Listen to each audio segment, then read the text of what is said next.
والصلاة وأتم التسليم وعلى آله وأصحابه أجمعين أشهد أن لا إله إلا الله وحده لا شريك له وأشهد أن محمدا عبده ورسوله أما بعد. We want to allow the people to eat. Normally, we wouldn't suggest that because we want you to pay attention to benefit. But because of the time, we're allowing people to mix the eating with the seminar. But we're going to ask if the people could please, conversation-wise, we have like sidebar conversation right now. In the back of the masjid earlier, somebody was talking and we said if someone is translating, like there may be someone here who doesn't know English that well, then kind of lower your voice if you translate to him.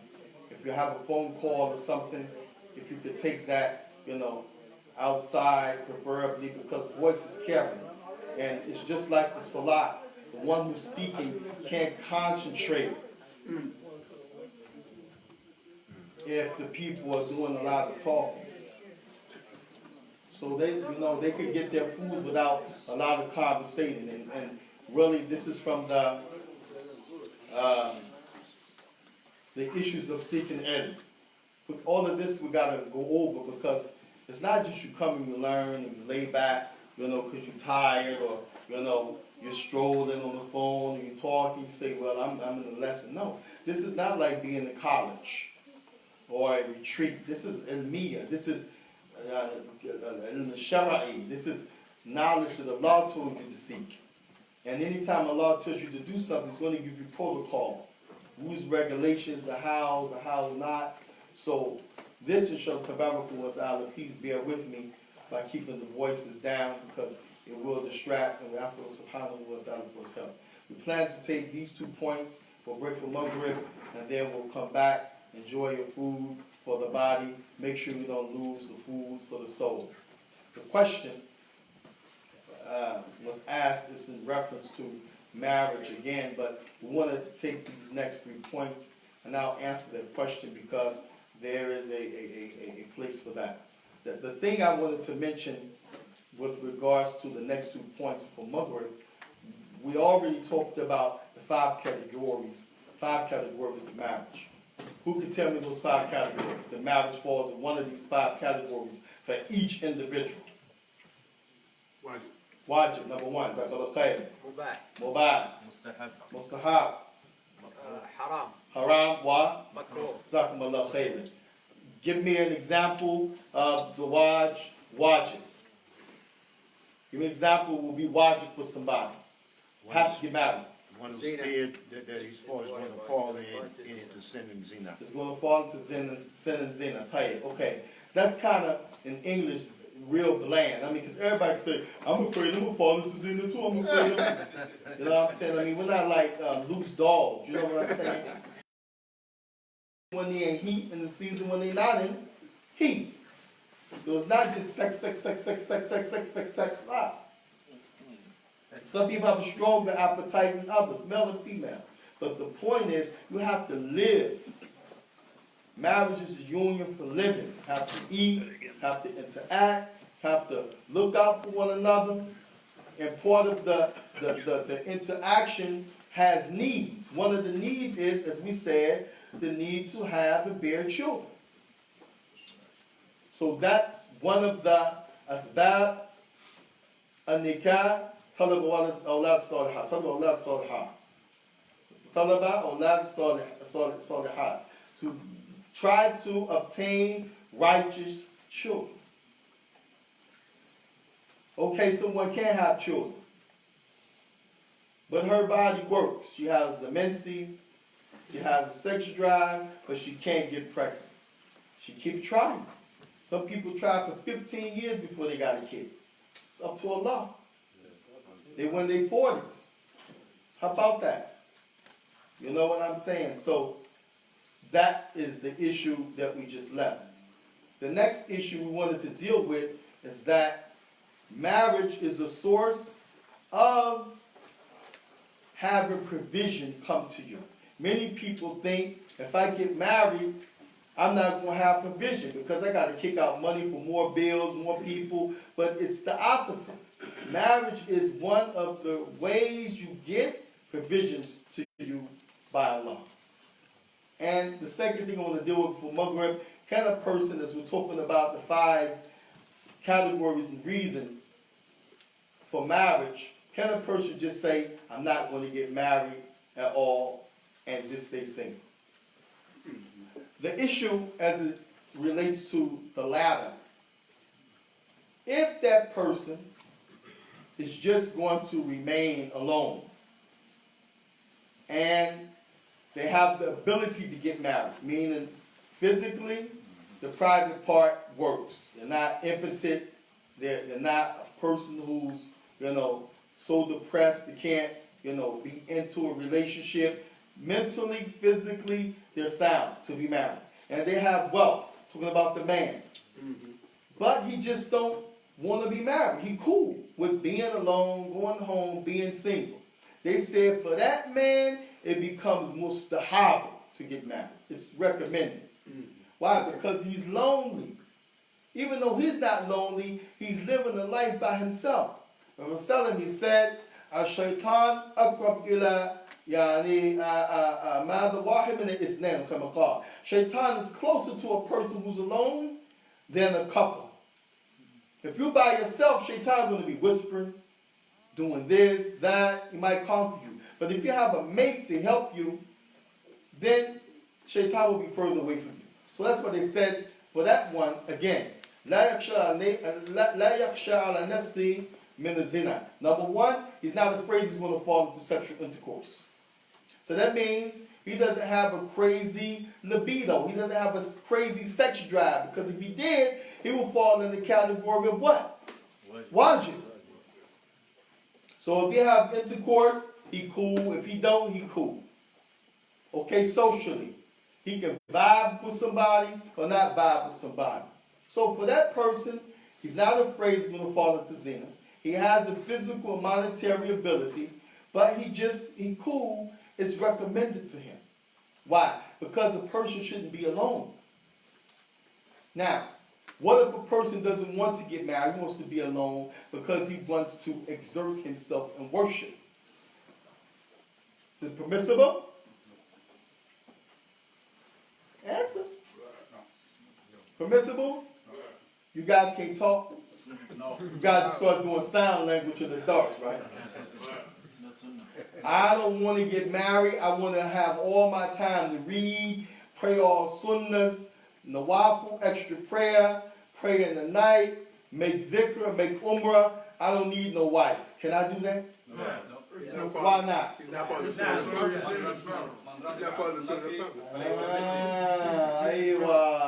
It's a choice.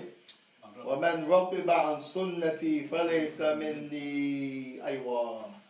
Salam said, whoever does not follow my way, he abandons it, he's not from amongst me. So now, if I don't want to get married, and I'm single for 15 years, you're going to say, Akhi, you're not a Muslim, I'm not giving you salam. But Rasulullah said, فَلَيْسَ مِنِّي. You're not from amongst us. Is that the perspective of the hadith? No. Laysa minni means, number one, it's a major sin. Anytime you read a hadith where the Prophet said, Man ghasha falaysa minna, whoever deceives, cheat, sneaky, lies, all of this is ghash. Whoever's slick, we got a lot of slick people. Wallahi, they think they slick. Whoever cheats, we got a lot of people who cheat. Allahu musta'an. Whoever steals, whoever lies, Prophet said, falaysa minna. He's not from amongst us, the Muslims. But the first thing that shows you, it's a major sin. The phrase, he's not from amongst us, he's not from amongst me, a major sin. Got to make tawbah. The second thing, you're not from amongst the Muslims in action and character. Therefore, your iman is naqis. وَهَذَا دَلِيلٌ عَلَىٰ أَنَّ إِيمَانَ يَزِيدُ وَيَنْقُصُ up. This is a proof that iman goes up and down.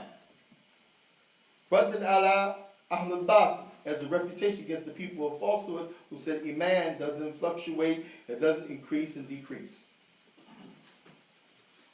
Tayyib. So, that issue, when we talk about going back to marriage, a person shouldn't be alone. That's why it becomes mustahab. But in this case, Uthman ibn Affan, it's called tabattul. He wanted to, as the Catholics do, be abstinent because of monkship, worship. He asked Prophet, he said, can I avoid marriage so I can devote myself and worship to Allah? The Prophet told him, no. No. And keep in mind, Uthman was married to Ukkasha, the daughter of the Prophet, Qabla Islam. كان يتزوج لي بنت رسول الله صلى الله عليه وسلم ابنة رسول عليه السلام Ukkasha, Qabla Islam. He was married to the Prophet's daughter, Ukkasha, before the Prophet became a prophet and Uthman became a Muslim. The Mamat, then she died, Tuwafiyat, she died, وزوجه إلى Kulthum. Then the Prophet married him to his next daughter, Kulthum, who was a Muslim, and Uthman, of course, at that time had became Muslim as the Prophet was a prophet during the second marriage.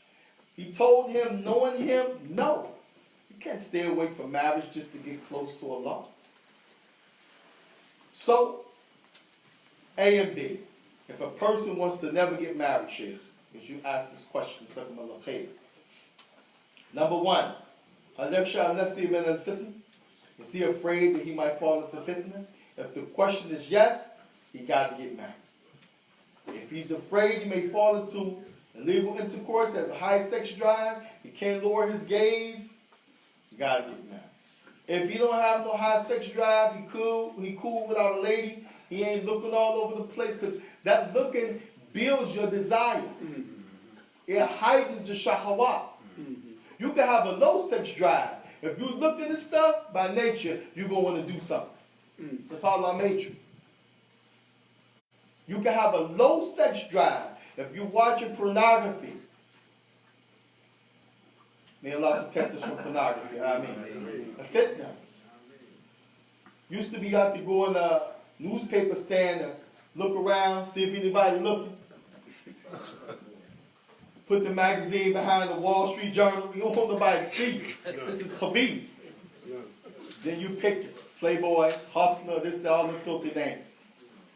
Go to the counter, get some mints. You got a pocket full of mints. Why you need to buy more mints? You cover it. You say, can you put that magazine in the bag? Just give me the mints. Cover it up, brown paper bag, you walk out, you're gone. Allah musta'an. Now it's everywhere.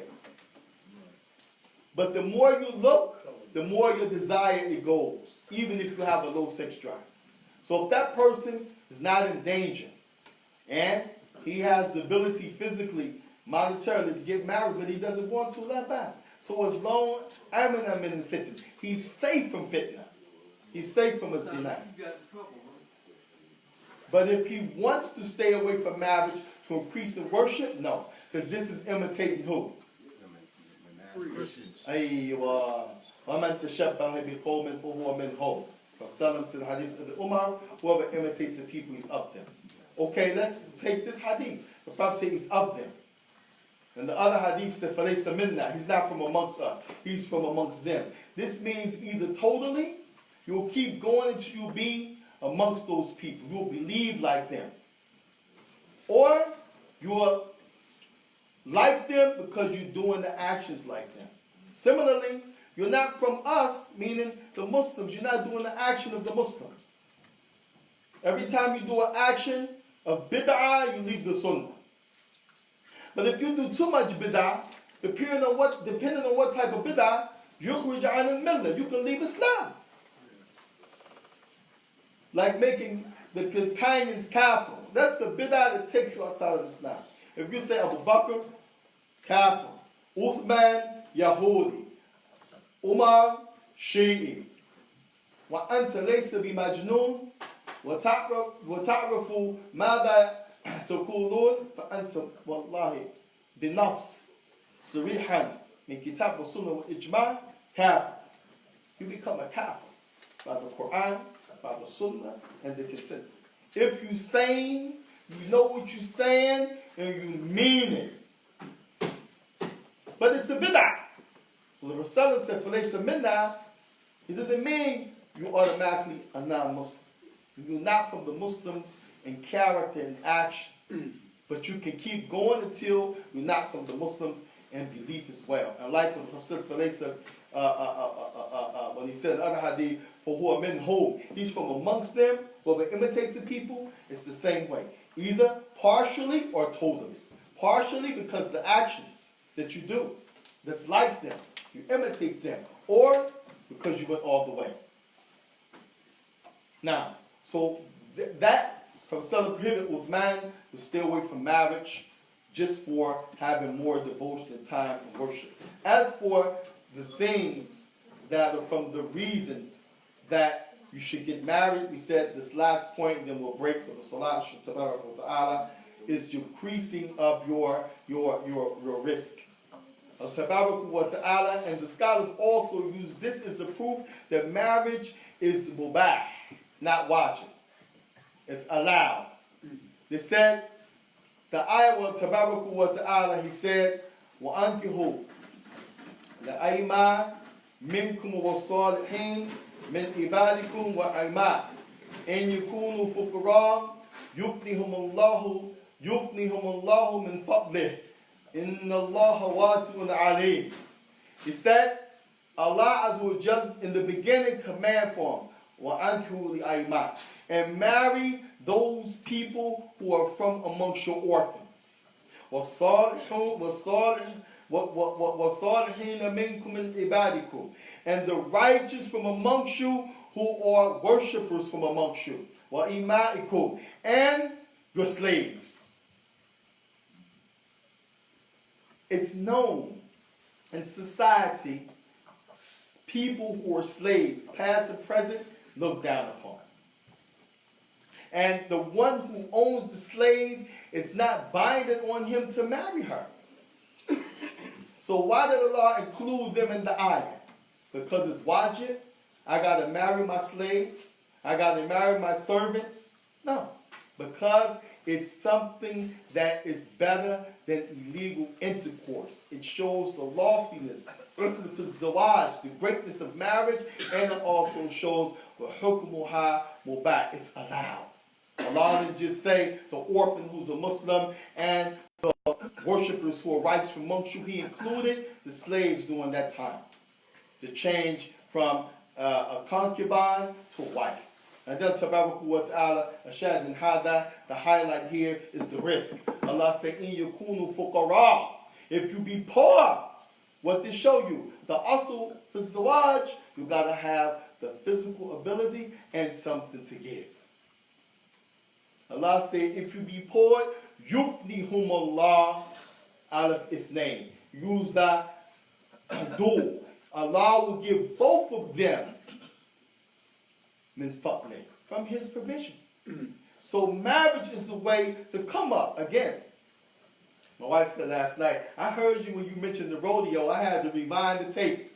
Because we're talking about giving the mahar, the sadaq. I mentioned the rodeo, the jeep we had. Guess what? That came through zawaj.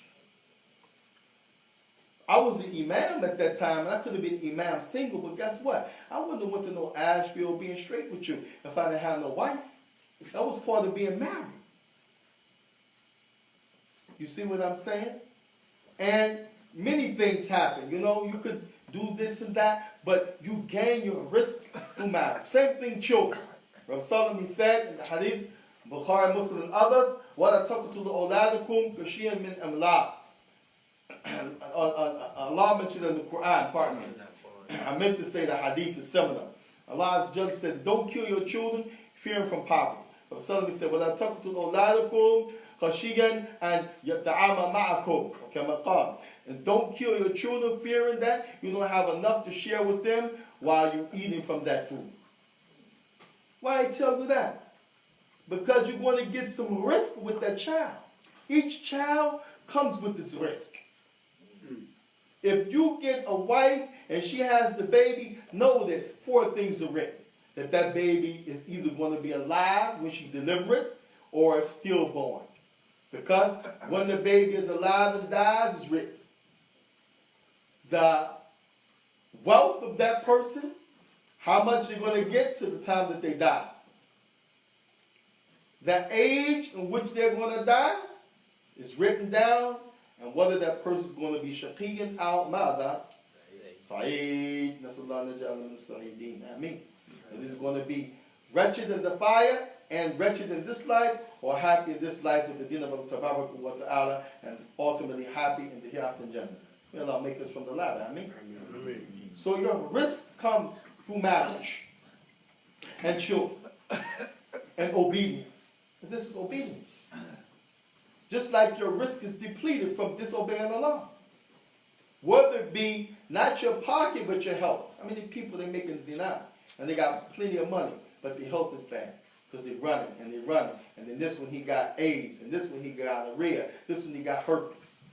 All of that you earn, but because you're doing bad, you get bad. So your risk, min asbab al-zawaj, risk, the ulama say. One of the reasons to get married is to increase your risk. Hey, this is a very important point. ونسأل تبارك وتعالى أن يعلمنا من علمه جل وعلا وأن يهدينا إلى سبيل الرشاد وأن يوفقنا بخير لما يحب الله ويرضاه. ونسأل تبارك وتعالى teach us from His knowledge, give us the understanding and the actual practicality of that knowledge. ونسأل تبارك وتعالى to make us from those who benefit. ونسأل تبارك وتعالى to have mercy on us, forgive us. We ask Allah subhanahu wa ta'ala to guide us aright, to give us and facilitate for us goodness. Alhamdulillah, Rabbil Alameen.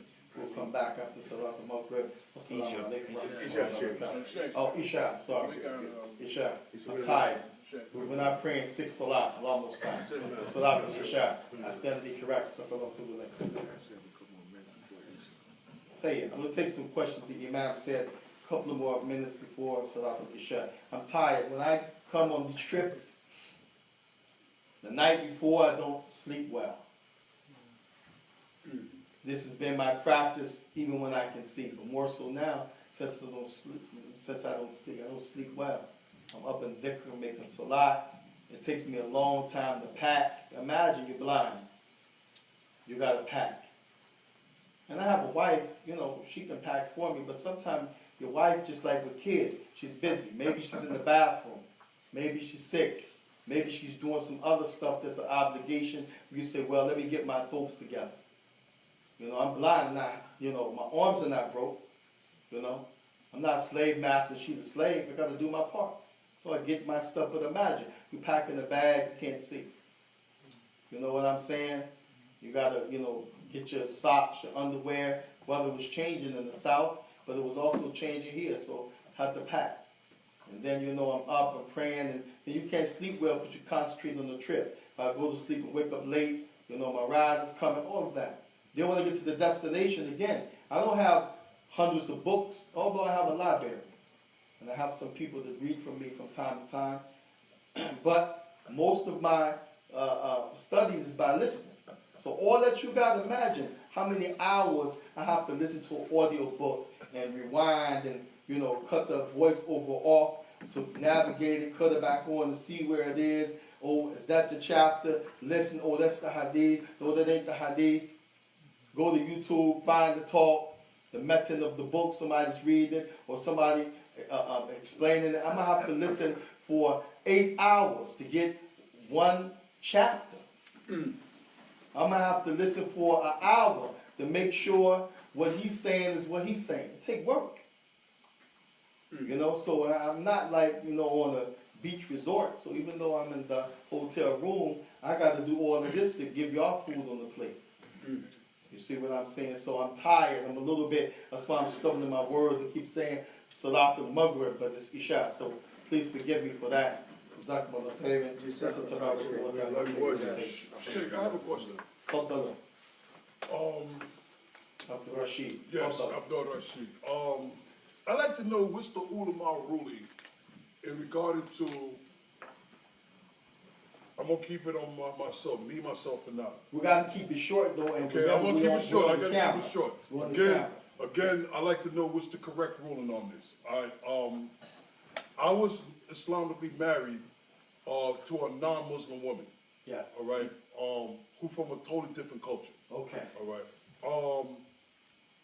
Question. The question is, she recently asked me, and I told her, let me get the correct information, the correct answer. She want me to go through a Christian's marriage, even though the initial was the Islamic marriage. The Imam Anwar had married us, all right? I was lost of words. Okay. My question to you is haram or halal after a Muslim male had took on a marriage to a non-Muslim woman to Do a follow? Christian marriage. Okay. Yes. Say, okay. Excellent question. I also want to apologize earlier. I felt that I may have offended personally you because I didn't want the introduction, but please forgive me. Bigger people than me didn't like the introduction. And then I'm going to ask you a question. Remember hearing Shaikh al-Albani? Who's bigger, me or Shaikh al-Albani? Of course, I was speaking Shaikh al-Albani. He was giving a talk. Prior to the talk, the guy was doing the introduction, and he was pouring it on. I'm telling you, like, with two hands, pouring it on. Allama, Qabr Zati, Munur, this, that, the full moon, and the middle of the night, and the brilliant, great esteemed Shaikh, and the this and that. He went on. Then he introduced him. Talked about his credentials, this, that, and the Shaikh. The first thing the Shaikh did when he got the mic was said, Ana akra hadhi kalima. He said, I hate this speech. He said, well, Ana lestu bi alam. He said, I'm not an alim. That first point, everybody knows Shaikh was an alim.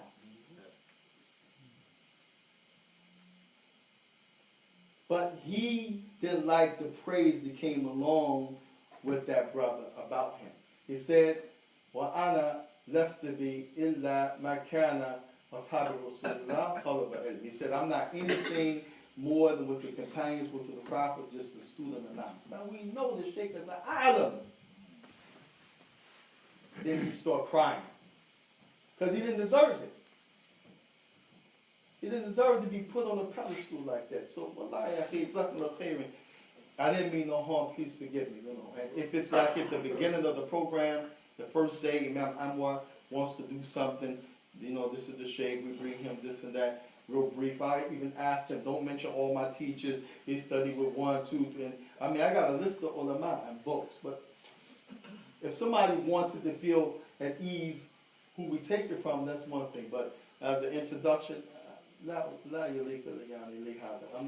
not, that's not, befitting for me. I'm not like that. As for the question, is it permissible to have a Christian marriage after Islamic marriage? That's the question. It depends what you mean when you say a Christian wedding. If you mean go to City Hall here in America, get the paper, put your name, put her name, and be married according to the state, then that's not considered a Christian marriage. That's nikah rasmi, official state marriage. That's right. And many of the masajid, That's right. they prefer that for the Muslims, that you go get that paper, blank, bring it back, they perform the marriage, put his name as the imam, the wali, the two witnesses, what was the marriage dowry, the lady name, then they sign it, and if they're a registered masjid, that's clergy, where they have a stamp from the city to stamp it, so it's official. Not these masajid, the brothers be hijacking and taking over and say we're on the hop. They're not even rusty they're not even considered in most cases in the city official clergy. You're talking about real clergy, where your marriage is recognized like the preacher, the rabbi. You stamp it, take it back to City Hall, they file it. That's not considered Christian marriage.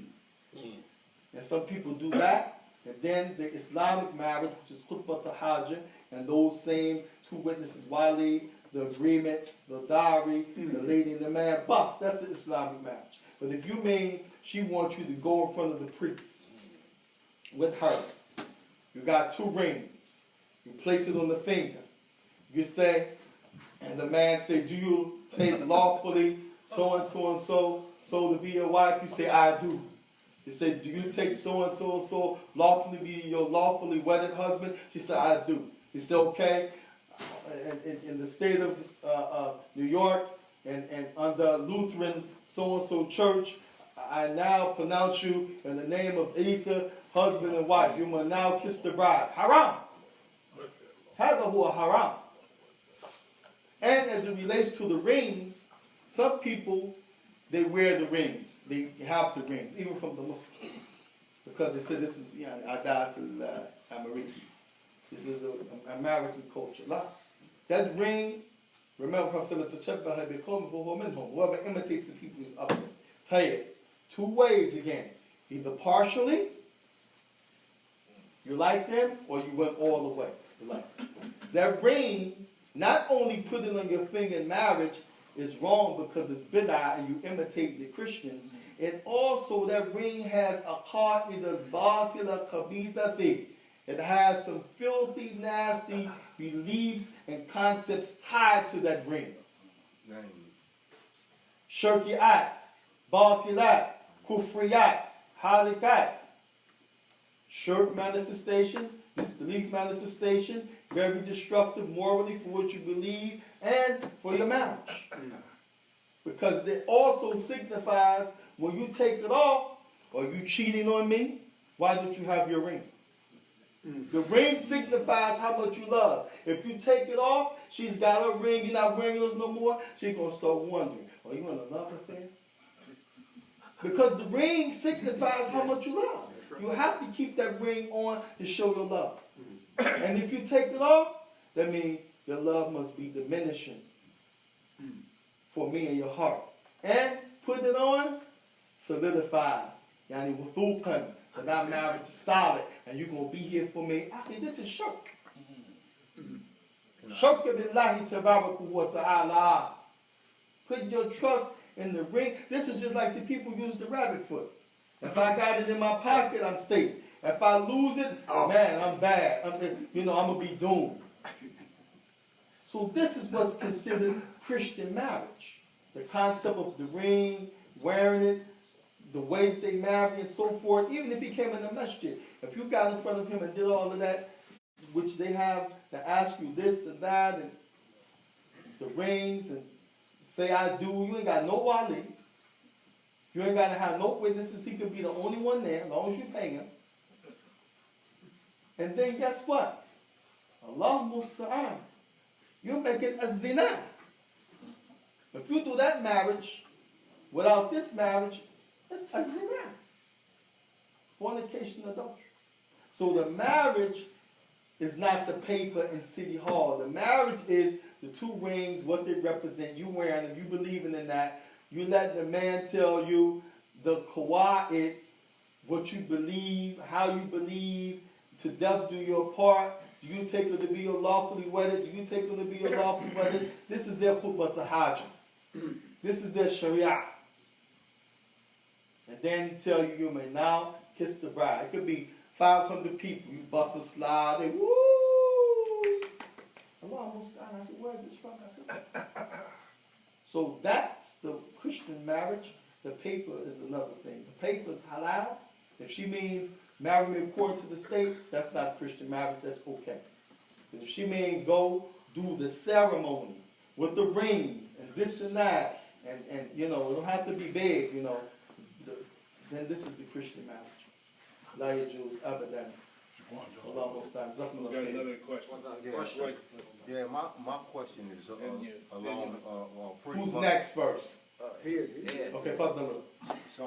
First of all, my name is Abdul Kareem. I just moved here tonight from New Jersey, and I just wanted to acknowledge all the Muslims, and I'm happy to be here and looking forward to getting to know the brothers and learning the deen to the best of my ability.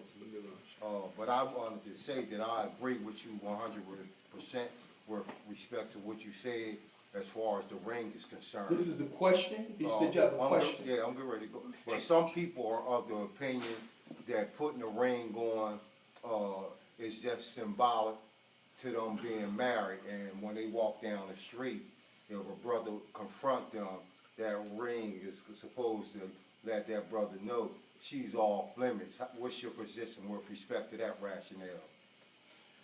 Alhamdulillah, salatu wassalam ala rasulillah wa ala alihi wa sallam taslimiyya kathiran ba'd.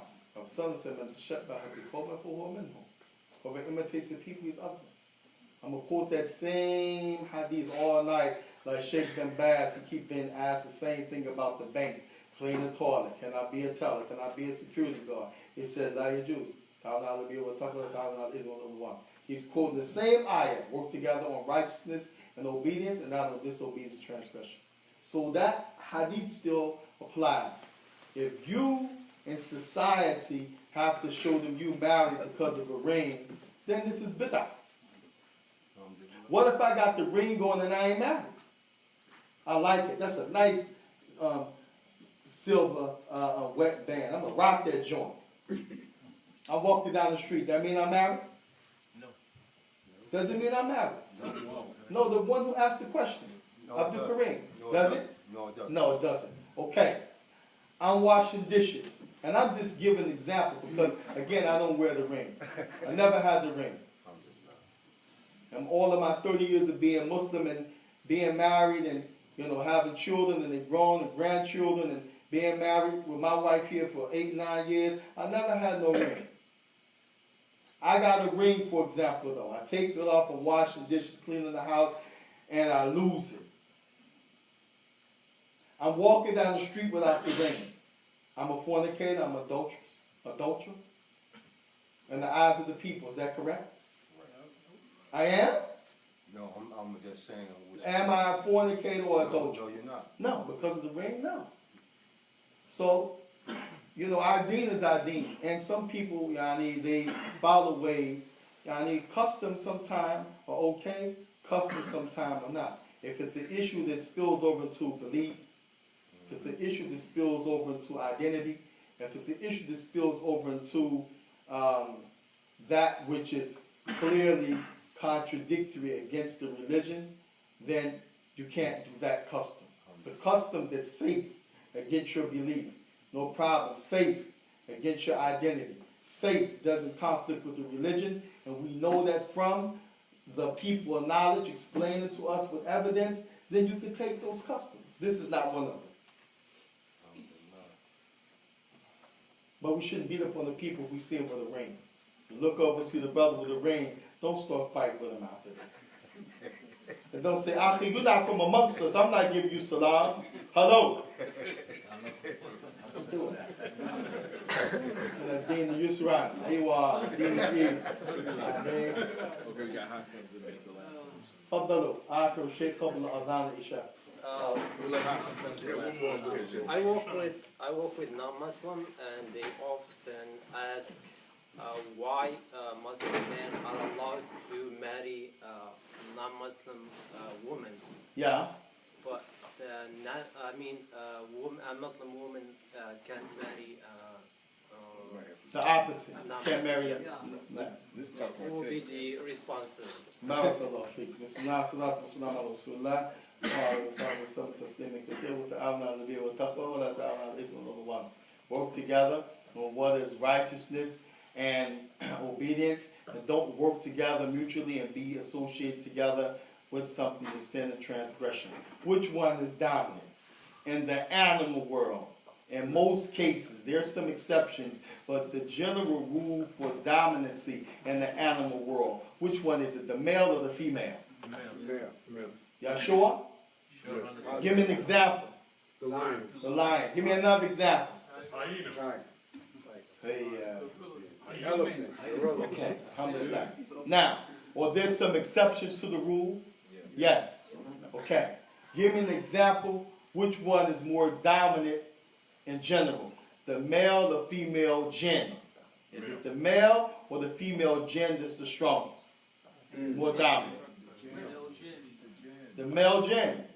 Yeah. Okay, now, we can't say that with the angels unless we kufar. There's no male and female. What's left? The human being. Which one is more dominant, the male or the female? Man. Hey, this is why. Because by nature, part of the dominancy ladies tend to drift towards their man. They tend to يعني يملى النساء يعني أصلا يعني فيهن يملن يعني إلى الرجال أو إلى الذكور. They tend to gravitate towards the opposite sex. So imagine the lady is Muslim and she marry a Jew or a Christian. Even if she don't become a Jew or Christian, it's going to harm her. As yani, one of the Tabi'in, Abi Talaba, he said, عليكم بالبدع. لا لا لا لا لا لا استغفر الله العظيم. قال إياكم من البدع. He said, I warn you to stay away from innovation. Nah, time. My computer's booting up though. He said, لا تجلسوا أهل البدع. لا تجلسوا أهل البدعة. Don't sit with the people of innovation. Now we're not talking about homemade innovation that some of the scholars and their students in this day and time, and we won't mention names because people get upset, and it's proper not to mention names unless you have to. We're not talking about because you're envious of somebody, you make them an innovator. You want to take somebody's position, you make them an innovator. Or you have a position, he don't have your position, you make him an innovator. We're talking about real innovator, real innovation. That everybody, if they do it, the ruling is going to be the same. He said, لا تجلسوا أهل البدعة. Don't sit with the people of bid'ah. فإنني أخشى أن يلبسكم أو يقلبكم. He said, because I fear if you sit with them, either they're going to trick you, they're going to pass out some bid'ah in the name of sunnah. They're going to give you something you're going to think is deen, it ain't deen. Or they're just going to totally conquer you, take you over. You're going to be with them. This is the case for that lady.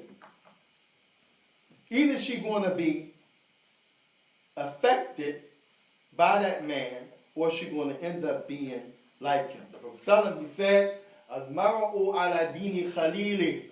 The person will be on the deen of his friend. Deen here don't just mean I'm a Muslim, you a Muslim. It also means customary, deen, your ways, your actions. Lakum dinukum waliya deen. Maliki yawmuddin. Maliki yawmuddin here, deen don't mean the owner of Islam on the day of judgment. Deen here means your actions. Kama tadinu mada tadanu. Just as you did, you'll be repaid back on the day of judgment. Maru ala dini khalili. The person will be like the one that he's around all the time. Who has the most time with you in your life if you're married? Your wife. Who has the most time with her if she's married? Her husband. So Prophet said, Yani az-zawaj nisvuddin. Aywa. Half of your life when you get married is consumed directly or indirectly with marriage issues. Marriage issues. Yeah. So the point is, Allah did that because of the dominancy, to save the woman, to help her in her life and her deen. And that's why the opposite is okay. The man, I need to marry the people of the book. And if she's a Christian or Jew, this is the meaning people of the book. Even if she don't become Muslim, she's going to be affected. When she sneezes, she might say, Alhamdulillah, because she married to the Muslim. Okay, it's not like her making salat, it's not like her fasting, it's not like her saying Alhamdulillah as a Muslim, but guess what? She's still praising Allah. He's deserving of all of those praise. If the kuffar knew, as Christians and Jews, they would say Alhamdulillah, even though they still said in Jesus' name. Allah, praise is his haqq. Point blank, he should be praised. He said, Alhamdulillah, praise be to Allah no matter what. You hurt your leg, you smash your finger in the door. The Prophet teaches us to say, Alhamdulillah. This mother said, wait a minute. You can smash your finger in the door while you praising Allah. You praising Allah because if Allah didn't give you life to be here, you wouldn't even smash your finger in the door. You praising Allah because I smashed the door, but guess what? At least it's not broken. I bumped it and it's fractured, but guess what? Praise be to Allah, He made me with nerves that I could tell it's broken. I wouldn't even know. It would just swell up and I'd be walking on it, but the pain and the swelling, alhamdulillah. So it has its context. And Allah subhanahu wa ta'ala mentioned that He is al-Hakim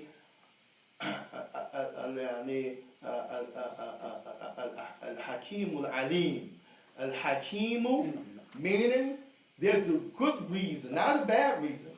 Everything Allah does, there's a good reason. Why did that baby have to die so young?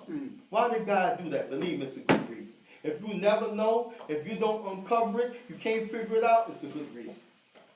If it's no more than Allah showing you, Wallahu ala kulli shay'in qadir, I'm in control, you ain't. If that's the only reason, you can't feed, it's enough.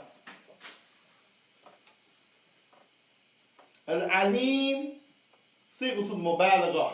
It's a word in the Arabic language that exaggerates the word ilm. Alim, meaning all the knowledge you can imagine, Allah, He knows. So guess what? When He did that, made the woman like that, He knew. Just like He knew when He made her where she can bleed, have menses and menstrual cramps and uterus shit. Can you imagine? You have a uterus and that thing turned a little bit degrees to the right. Can you imagine the kind of pain? Your liver or your kidney, it ain't in your body with crazy glue or super glue. You move the wrong way and start dangling, it's intact. But imagine, you could feel your ribs move just a little bit. That's going to be painful. Your kneecap move just a little bit. Lady, uterus shift. Can you imagine that pain? Allah made them like that. We not like that. That's an issue of domination. But Allah made us like that. Likewise, that lady carries the whole human in her body. Can you imagine? Sometimes they develop high blood pressure, sugar diabetes. They start losing calcium in their body so the teeth might fall out. All kind of stuff. Then she have the baby and her body goes back to normal. Would you want to be like that? That's a heavy burden to carry. But why is it like that? Because Allah made the lady like that and the man dominant, stronger, superior, more ability in that regard. And it's not a slight to the women. Let's get that straight. They said, for every successful man, there's a strong what? Woman. So hey, let's not get it twisted. And just like you got strength and might, listen, they got strength and might too. They can destroy you. Hit you with that thing hurt. Lash you with that tongue. Or do some kind of thing on your whole life be ruined. Have you on your knees crying like a little baby. They got strength. But can the fit in the belly Israel, mother. Anisa. The first thing to take down and destroy the people of Israel, the Israelites, a woman. What they used to do in Jahiliyyah, when we watch the movie, they want to take a man down. Who they get close to him, a lady or a man? Lady. Dressed seductive. Know he gonna bite. Wink at him. She got him. Go out, eat, let's have a drink, talk, this, that. Next thing she in the bed with him. He giving all the secrets of where the money at, the grand plan, it's under the floor, trap doors over there, the light switch, you hit it, it'll open, everything. Where the getaway car's at, and the plane is sitting on the mountain ready to go. What a fool. A woman, strong. In the keda hunna, ma'adha qala nabi. Adim. Aywa. Ma qala subhanahu wa ta'ala. In the keda shaitan kana ma'adha. Na'ifa. Shufir hada. Prophet Sallam said, and this is Allah said, he just quoted the ayah. The ayah is Surah Yusuf. Allah said, verily, and the prophet quoted it, The prophet quoted it, almost said quad pro quote, that thing that the guy. SubhanAllah. So I said the prophet quoted, almost said no quid pro quo. La hawla wa la quwwata illa billah. The prophet quoted it, but it's from the Quran. The plot is azim. Look, it landed Nabi Allah Musa in jail with all of this fitna. All this whole, Yusuf. What'd I say? You said Yusuf. Zakmallah. I ain't had no sleep after the people. Yeah, Yusuf. Look at this whole life. Part of that is the plot of that woman, man. Azim. Salam said to Aisha and Hafsa, plot. He said, tell Abu Bakr to leave the salah. Sick. He said, Abu Bakr, you here on Mashallah? I said, yeah. He should tell Hafsa, girl, I know my wife gonna say, how you know she said girl? When she see her talk, she gonna say it to me on the phone. You wasn't there. But we just, we relate, we keep it in the, when women talk, girl, the men, they always talking about some marriage, girl, that's how they talk. So I should, said the opposite, girl, go tell the Prophet Sallam, let Umar leave the salah, because Abu Bakr cry all the time. Girl, I know you my father, and you got me, man, and Ukkasha, but I don't feel like hearing all that crying. I just want to pray and go home. I don't feel good. Go tell the Prophet. Probably something like that. Hafsa went. Remember, the Prophet sick. Passing out, coming back, nodding. You want me to tell Umar to leave the salah? Yeah, Rasulullah? La Mustaq. And that kid of Humna Ali. So you're flattening, and Tuna Kalisa, Yusuf. So you like the women or the ladies of Yusuf. In the story, he referenced the Quran. What do we learn from that? Well, we should try to reference speech of Allah. When something happens, the best speech is the speech of Allah. Try to find something in the Quran to support what you want to say. But don't manipulate it in the wrong way. But look, Prophet Sallam used that because it was true. So y'all apply this to thing, meaning, I know she sent you. You think that's going to work? Get out of here. Bakr leading the salah, like I said. He didn't have to say that. He just quoted the ayah. They already knew. But Allah Azza wa Jalla, he also said about shaitan, the plot of the shaitan is weak. That means what? If the shaitan gets you, then Allah Musta'an, he caught you when you was weak too. If his plot is weak, and he overtaking people and affecting people, that means he was watching and waiting and caught you at a vulnerable time. What's the most vulnerable time for a person? When they're strong or they're weak? When they're weak. Anyway. نسأل سبحانه وتعالى أن يبعدنا من كل شر سوء مكروه وأن لا يحاضر إبليس وجنوده. We ask Allah Tabarak wa Ta'ala to protect us from every evil, wicked thing, and to keep the shayateen away from us, Iblis and the strive. Ask Allah Tabarak wa Ta'ala and yutahhirana fi dinihi wa ilmihi. We ask Allah to purify us by His deen, with His deen and the knowledge. We ask Allah Subhanahu wa Ta'ala hamna wa afu anna wa fadana innama anta mawlana fasurna wa kafirin. We ask Him, inshallah Tabarak wa Ta'ala, to pardon us, forgive us for our shortcomings and sins, and protect us from the disbelieving people. Alhamdulillah. Imam, may I make an announcement?